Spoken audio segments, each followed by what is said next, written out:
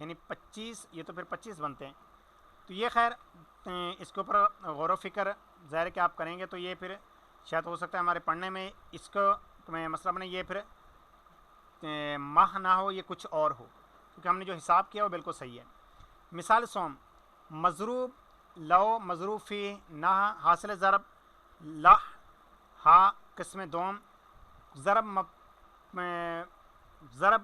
مضروب در مرکب، یعنی ایک طرف ایک جنس اور دوسری طرف اجناس سے متعددہ.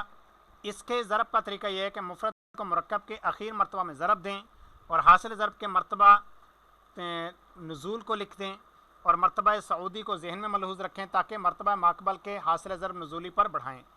اس کے بعد مفرد کو مرتبہ ماقبل آخر میں ضرب دیں اور حاصل ضرب کے محفوظ ذہنی پر بڑھائیں اور مفرود مجموع کو جو پہلے لکھا ہے اس سے قبل لکھیں اور مفرد سعودی کو ذہن میں نگاہ رکھیں. والا حاضر قیاس مفرد کو ہر مرتبہ مرکب میں ضرب دے کر عمل کریں اور اگر اثناء عمل میں حاصل ضرب میں مرتبہ نزولی نہ ہو اور سابق سے ذہن میں کچھ بھی نہ ہو تو 70 جمع میں صفر لکھیں، یعنی صفر پھر لکھ دیں آپ، ایسا نہیں کہ اس کو خالی چھوڑ دیں جہاں پر بچیں. اور جب صفر میں ضرب کی نوبت آئے اور ذہن میں بھی کچھ نہ ہو تو یعنی ذہن میں سے مراد کچھ باقی بچا ہوا نہ ہو تو پہلے سے، تو حاصل ضرب کی 70 میں بھی صفر لکھیں.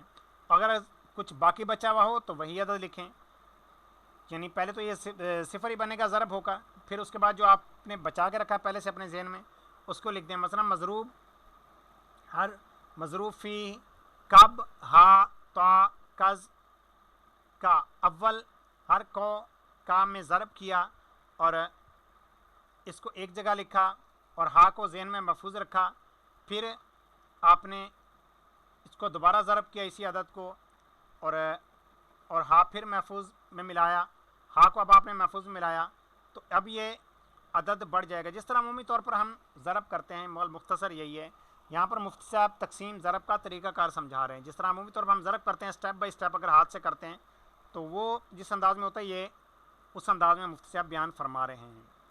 ابھی اس کو مد کے مقابل لکھا، اب مرتبہ صفر رہا، ذہن میں بھی کچھ نہیں ہے اس لیے کہ ماقبل صفر ہے یعنی ہا لکھا. اس کے بعد اب جب صفر کو یہ ہا لکھ دیتے ہیں، اس کے بعد کب میں ضرب کیا مد ہوا اور مد کو قبل ہا کے لکھا اور چونکہ اس کے ماقبل کچھ نہیں ہے اس لیے واو کو قبل مد کے یعنی کہ لکھ دیا. حاصل ضرب واو مد ہا ما مد ہوا. فقیر غفر اللہ مول قدیر لکھتا ہے قدیمہ کے نزدیک اگرچہ یہی طریقہ مربج تھا مگر اس میں ایک دقت ہے، اس لیے یہی بہتر ہے کہ ہر مرتبہ اخیر کے بدلے مرتبہ اولا سے شروع کریں. حاصل ضرب کو فرق کے مراتب کرتے ہوئے لکھ دیں، پھر دوسرے مرتبہ میں ضرب دیں، اس کو مرتبہ نزولی کی جگہ سے شروع کر کے ایک مرتبہ بڑھا کر لکھیں، پھر تیسرے مرتبہ میں ضرب دیں اور تیسرے مرتبہ میں لکھ دیں. اعلیٰ حاضر قیاس آخر مرتبہ تک عمل کریں، پھر ایک خط عرضی کھینچ کر سب کو جمع کر دیں. وہذا صورت ہو، یہ اس کی صورت ہے جو مفتی سے بیان فرما رہے ہیں. کب ہا با کز کا، تو ان کو آپس میں اس طرح سے ضرب کریں گے. صفر کی جگہ کہیں اس میں وہ تفالت نہیں جو پہلے عمل میں ہے. اور ہر قسم سوم یعنی ضرب مرکب کی مرکب میں اس طریقہ سے یہ ہے کہ مطابق مراتب مضروبین شے کے بنائیں. اب یہ چیز ہے کہ مفتی سے بیان فرما رہے ہیں کہ پہلی جو صورت تھی تو اس کے اندر یہ کافی دقت آ رہی تھی. اب اس کے اندر یہ کہ عمل تو تھوڑا سا لکھنے میں بڑا ہو رہا ہے لیکن دقت نہیں ہے، آپ کو ذہن میں کچھ زیادہ سوچنا نہیں پڑے گا بلکہ آپ سارا کچھ لکھنے میں کریں گے اور غلطی کا امکان کم ہو جائے گا. اور ہر ایک قاعدہ کے سامنے اس کے حاصل ضرب کو لکھیں کہ مرتبہ سعودی دائنی طرف ہو اور مرتبہ نزولی بائیں جانب ہو. جب تمام مراتب کی ضرب ختم ہو جائے تو یہی سطروں کو جمع کر کے نیچے لکھیں کہ حاصل ضرب ہوگا. مثلا با نز طا مح کی ضرب جو ہے یہ حمزہ مب لام حز میں مقصود ہے، تو اس طرح مشبک بنا کر عمل کریں. حاصل ضرب ما لح ند طا کح ما مو لو ہوا. اور ان جا کے مح اور مز دونوں ثانیہ تھے اس لیے حاصل ضرب میں لو رابعہ ہوا. اس لیے کہ اس کا قاعدہ یہ کہ مراتب اخیر مضروب کو مرتبہ اخیر مضروب فی میں ضرب دیں. حاصل ضرب ان دونوں مراتب کا مرتبہ